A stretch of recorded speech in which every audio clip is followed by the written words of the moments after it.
చెబుతానంటే, అతను ఈ నియోజకవర్గం ఎమ్మెల్యే అయినాక నేను కానీ పెద్దలు కానీ ఎక్కడ చూడనటువంటి అవినీతి చేస్తాడు. అభివృద్ధి సంగతి ఎవరు లేదు.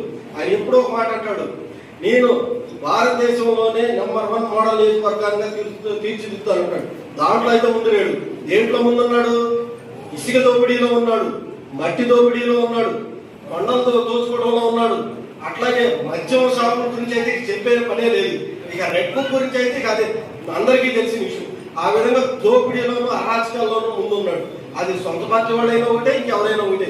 ఇక అవినీతి గురించి అయితే ఇంకా మీకు రాబోయే రోజుల్లో ఇంకా రాబోయే రోజులు ఇంకా బయటకు వస్తాయి. అట్లాంటి దోపిడీ కార్యక్రమాల్లో మాత్రం ముందున్నాడు. అందుకే నేను చెప్తుంది, ఎప్పుడో పాటు ఈ స్థాయిలో ఈ నియోజకవర్గంలో ఉన్న సహజ వనరులు చెరబట్టిన వ్యక్తి ఎవరూ లేరు.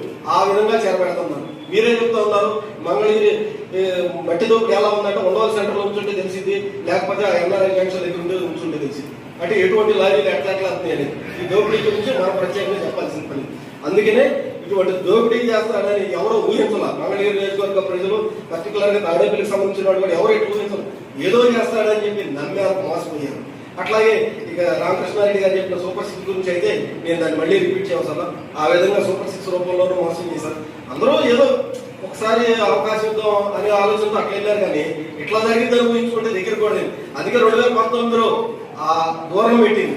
దాన్ని ఒకసారి సానుభూతిగా తీసుకొని మళ్ళీ అబద్ధ ప్రచారాలు అన్నీ చెప్పి ఈ రోజు ఈ రకంగా చెప్తుంది. కావున మీ అందరికీ మళ్ళీ చెప్తున్నాను, ఖచ్చితంగా మళ్ళీ రాబోయే రోజుల్లో లోకేష్ని ఈ నియోజకవర్గం నుంచి ఓడించి మళ్ళీ వెనక్కి ఇంటికి పంపాల్సిన బాధ్యత మన అందరి మీద ఉంది.